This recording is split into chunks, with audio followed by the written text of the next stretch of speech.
As Megan said, my name is Kyle McDuffie, and I'm the president of CSols. Since the last 11 years, since we've been in business here in the United States.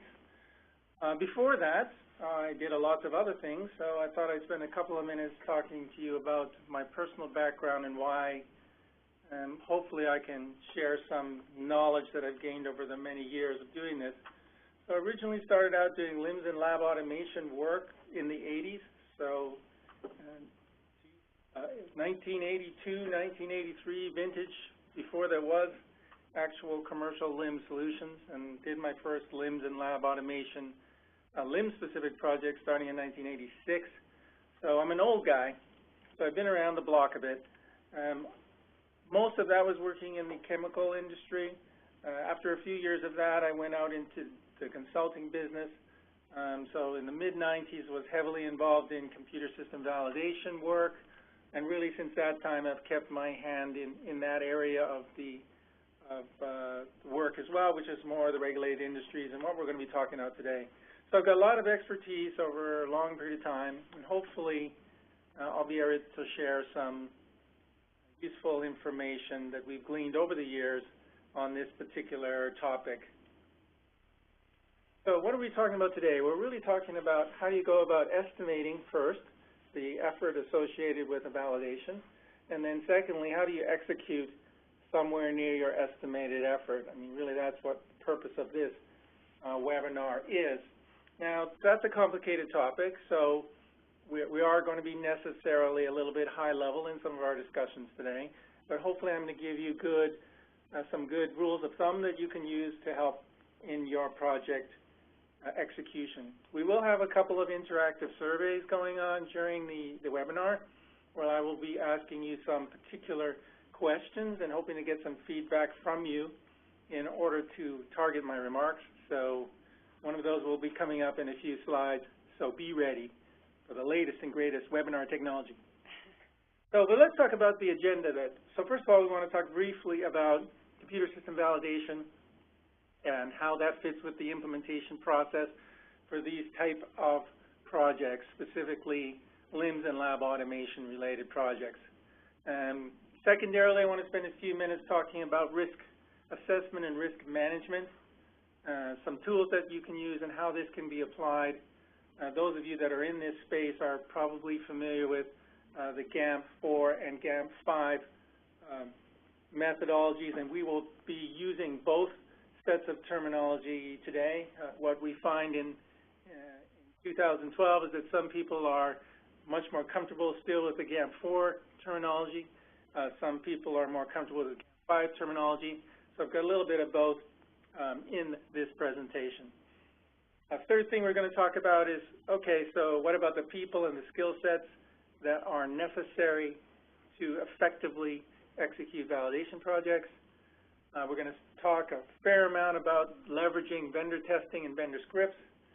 And then lastly, wrap it all together into some specific examples about how to estimate and control effort and cost. I'm going to use an example of one that's a fairly simplistic example and one that's a complicated example. So that's what we're going to be talking about for the next 45 minutes or so. So I'd like to start, first of all, and talk a little bit about what's not the right way to do validation. So for a long time, going back to the original days that I was involved in validation, and even some clients that we work with today, there is still this idea that validation really means I do a bunch of testing at the end. So I wait till I've got all the configuration work done, I've got all of the customizations that I might want to do, I've got the system all set up, and then validation means do a bunch of test scripts and try and execute those as quickly as possible to prove that I did what I was supposed to do. So there's still a school of thought, even after all this time, that that is really what validation is about. And the problem with that approach is that it usually is not very effective. So if you wait until everything is done before you even start deciding what you should test and how you should test and how things can be controlled, it usually goes badly, and it takes longer than you think, and the actual scripts that get written aren't very good, and you have lots of issues around in the execution phase. But a lot of people still have this idea that validation equals testing. So validation is a lot more than simply doing some testing at the end. We would probably say that at least half the time the validation budget is insufficient, meaning that people have underestimated the effort associated with the validation, or perhaps they haven't really thought about it too deeply at all. This is tied to the previous one. If you haven't really thought about it too carefully, then you probably haven't budgeted appropriately either. Then that, of course, causes a lot of concern at the end when you're trying to make your go-live commitments. More recently, with the advent of GAMP5 risk assessment, which is really an excellent way of managing your risk and managing what you're going to test and what you're going to not, there's still a lot of what we find is people don't actually do any risk assessment, or they do it informally and it's not documented.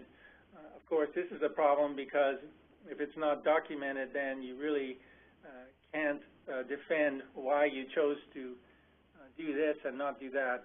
So that's a common problem as well. And lastly, but by no means least, is the wrong type of resources are assigned to actually execute the validation, whether that's the testing phase, or it's the planning phase, or it's the risk assessment phase. And by the wrong type, we'll probably spend some time on that, but it may be that it is people who don't have the appropriate knowledge of the application that you're trying to validate, or perhaps they don't have detailed knowledge of the business that you're working in, or that may be in some cases they are simply brought in as hands to execute someone else's scripts, and that tends to not work very well. The bottom line is we see lots of projects over the years, and not necessarily ones that we've been doing, but we work with lots of customers where their validation means that the project is late and over budget, and that's just not a very good way to be, and that's probably why you're on this webinar right now, is to figure out how do we make sure that the budget is correctly estimated and we actually are able to execute within the amount of effort and dollars that we estimated at the beginning. So let's launch it. These are all the things that can go wrong and often do. Let's launch into how do we go about preventing this from occurring.